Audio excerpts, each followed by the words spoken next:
ആത്മബന്ധുക്കൾക്ക് വിനീതമായ നമസ്കാരം. പലതരത്തിലുള്ള വേഷം കെട്ടി സാധാരണ ജനങ്ങളെ തോൽപ്പിക്കുന്ന വ്യക്തികളെ നമുക്ക് കാണാൻ കഴിയും. എല്ലാവരുടെയും ആദരവും ബഹുമാനവും പിടിച്ചുപറ്റാൻ മാത്രമല്ല, സാമ്പത്തിക നേട്ടങ്ങൾക്ക് കൂടി വേഷം കെട്ടി അലയുന്ന മനുഷ്യരെ നമുക്ക് കാണാം. പക്ഷേ ഇതൊക്കെ എന്തിനു വേണ്ടിയാണ് എന്നാണ് ഒരു യോഗീശ്വരൻ നമ്മോട് ചോദിക്കുന്നത്. തലനാടി നീട്ടിയിട്ടു കാര്യമില്ല, തലമൊട്ടയിട്ടിട്ടും എന്തു കാര്യം, ഉലകത്തെ തോൽപ്പിക്കാം വേഷവിധാനത്താൽ, ഉദരം ഭരിച്ചിടാമെന്നറിയൂ. അദ്ദേഹം ഈ വേഷം കെട്ടിയിട്ട് പലതരത്തിലുള്ള വേഷവിധാനങ്ങളെ കൊണ്ട് സാധാരണ ജനങ്ങളെ പറ്റിക്കുന്ന അല്ലെങ്കിൽ വഞ്ചിക്കുന്ന ആ സ്വഭാവത്തെ നിശിതമായി വിമർശിച്ചു കൊണ്ട് പറയുകയാണ്. കാരണം വേഷം നമുക്ക് ഒരു സന്യാസി വേഷമാണെങ്കിൽ അതിന് മഹത്വമുണ്ട്. ആ മഹത്വത്തെ കളഞ്ഞു കുളിച്ചുകൊണ്ട് രാവണൻ സന്യാസി വേഷം കെട്ടി സീതാദേവിയെ അപഹരിച്ചതുപോലെയുള്ള കാപട്യമായി തീരരുത് നമ്മുടെ വേഷവിധാനങ്ങൾ. അതുകൊണ്ടാണ് അദ്ദേഹം പറയുന്നത്, തലതാടി നീട്ടിയിട്ടു കാര്യമില്ല.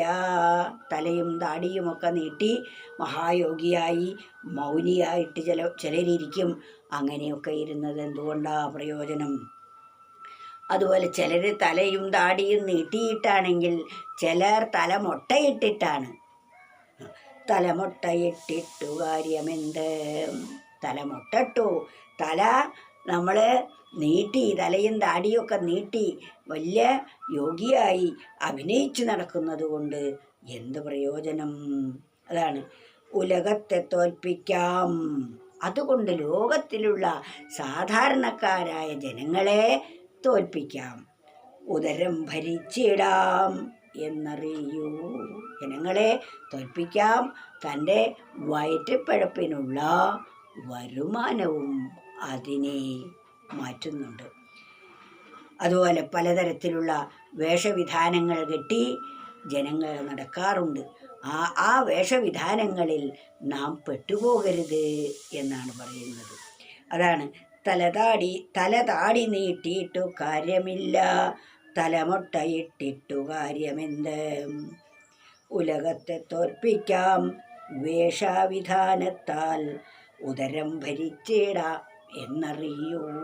ഈ ലോകത്തിലെ ജനങ്ങളെ പറ്റിക്കാം പല വേഷം കെട്ടി നടന്നാൽ. പക്ഷേ അത് എന്തിനു വേണ്ടി? ഉദരം ഭരിച്ചിടാം. വയറ്റിപ്പഴപ്പിനുള്ള ഒരു മാർഗമായിട്ടാണ് ചിലർ അതിനെ കാണുന്നത്. അത്തരത്തിലുള്ള ആളുകളെ നാം തിരിച്ചറിഞ്ഞ് അവരുടെ വഞ്ചനയിൽ പെടാതിരിക്കുക തന്നെ വേണം. സത്യത്തിന് വേഷവിധാനങ്ങളുടെ ആവശ്യമില്ല. അവരുടെ വിചാരവും അവരുടെ വാക്കും പ്രവൃത്തിയും തന്നെ അവരുടെ സ്വഭാവത്തെ കാണിക്കുന്നു, അവരുടെ മഹത്വത്തെ വിളിച്ചോതുന്നവയാണ്.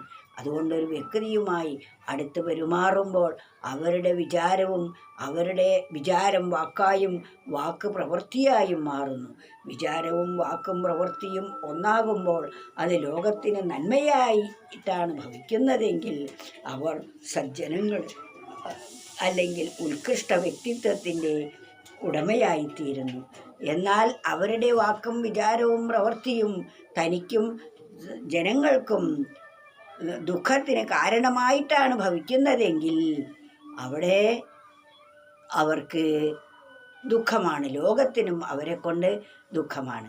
അതിനാൽ നാം ദുഃഖമല്ല ആഗ്രഹിക്കേണ്ടത്, സുഖത്തിനായിക്കൊണ്ടായിരിക്കണം നമ്മുടെ ഓരോരുത്തരുടെയും ചെയ്തികൾ എന്ന് നാം ബോധിക്കണം.